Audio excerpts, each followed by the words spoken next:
அநேக வாகனங்கள் வீதிகளிலே திடீரென்று செயலிழந்து நிற்பதையும்,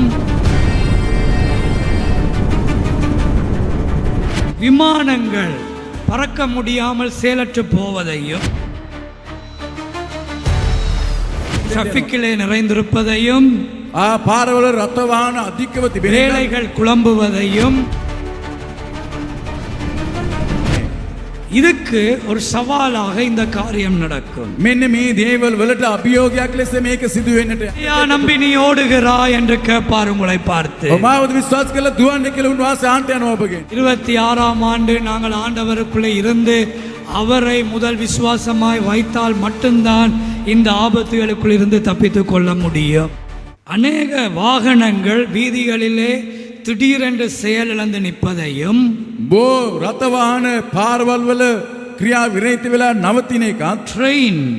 ட்ரெயின்கள் திடீரென்று ஆங்காங்கே நிற்பதையும், விமானங்கள் பறக்க முடியாமல் செயலற்று போவதையும், திடீரென்று இந்த எலக்ட்ரானிக்களிலே ஒரு பாதிப்பை வர தொடங்கும்.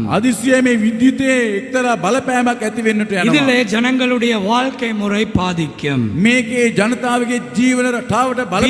டிராபிக்கிலே நிறைந்திருப்பதையும்,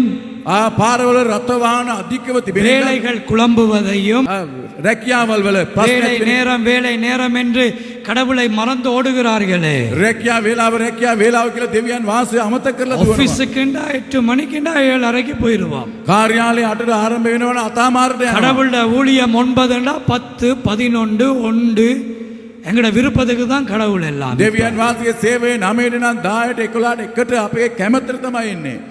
இதுக்கு ஒரு சவாலாக இந்த காரியம் நடக்கும்.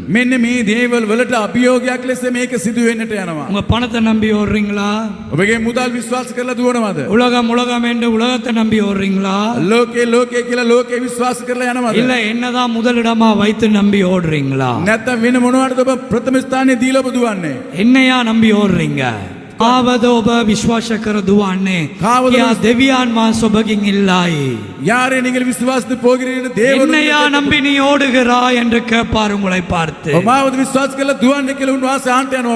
26ஆம் ஆண்டு நாங்கள் ஆண்டவருக்குள்ளே இருந்து அவரை முதல் விசுவாசமாய் வைத்தால் மட்டும்தான் இந்த ஆபத்துகளுக்குள் இருந்து தப்பித்துக் கொள்ள முடியும். 2020 අවුරුද්දේ දෙවියන් වහන්සේත් එක්ක ඉඳලා දෙවියන් වහන්සේට ප්‍රථම ස්ථානයේ දීලා ගියොත් මේ විපත්ති වලින් අපිට බේරෙන්න පුළුවන්.